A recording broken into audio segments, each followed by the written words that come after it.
Hello दोस्तों, नमस्कार। हमारे चैनल पर आपको हार्दिक हार्दिक स्वागत है। चलिए आज का वीडियो शुरुआत करते हैं। आज की इस वीडियो में हम बताने वाले हैं गंधारी कौन थी। तो चलिए वीडियो में आगे बढ़ते हैं और पूरी जानकारी आज की इस वीडियो में हम आपको देते हैं।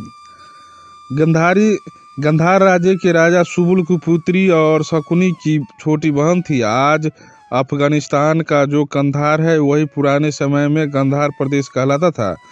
गंधारी महान शिव भक्तिनी थी और महादेव ने उसे 100 पुत्रों का वरदान दिया था।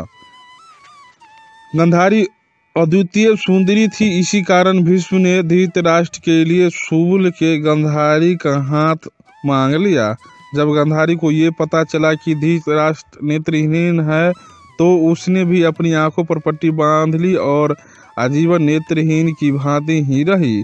शकुनी अपनी बहन से बहुत प्रेम करता था और उसने अपनी बहन की इस हालत के लिए भीष्म और कुरुवंश को ही उत्तरदायी माना और कुरुवंश के नाश की प्रतिज्ञा ले ली।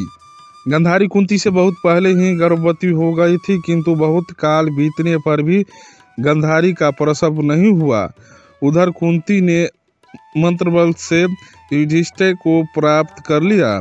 इससे गंधारी इतना क्रोधित हुई कि उसने अपने गर्भ पर ही प्रहार किया, जिससे उसने एक मांस कैलोथरे का प्रसव किया। जब महर्षि वेदव्यास ने ये सुना तो उन्होंने उस मांसपिंड के 101 टुकड़े करवा दिया, 101 घी के घरों में रखवा दिया। समय आने पर उन घरों से 100 कौरव और दूसला का जन्म हुआ। उनमें से दुर्योधन सबसे ज्येष्ठ था।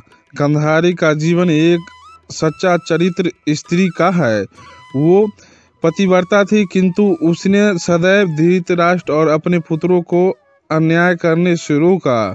उसने कुंती के पुत्रों को अपनी संतान के समान ही प्रेम किया। वो एक विदुषी स्त्री थी और राज्य चलाने में भी धृतराष्ट्र का सहयोग किया करती थी।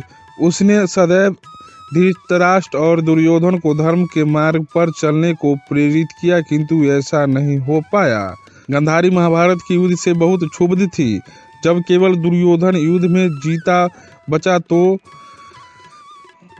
पुत्रमोह के वश उसने अपने पुत्र को अजय बनाने का विचार किया। उसने दुर्योधन को नग्न अपने समक्ष बुलाया, किंतु श्री कृष्ण ने अपनी चतुरता से उसे केले के पत्तों का छाल पहना दिया।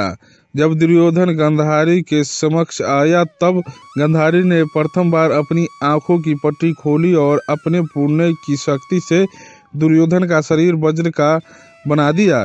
केवल कटी भाग जो छाल से ढका था वज्र का न बन पाया और उसी कारण दुर्योधन की मृत्यु हुई। महाभारत के युद्ध के लिए गंधारी ने श्री कृष्ण को ही दोषी माना और उनके समस्त वंश के नाश का श्राप दे दिया।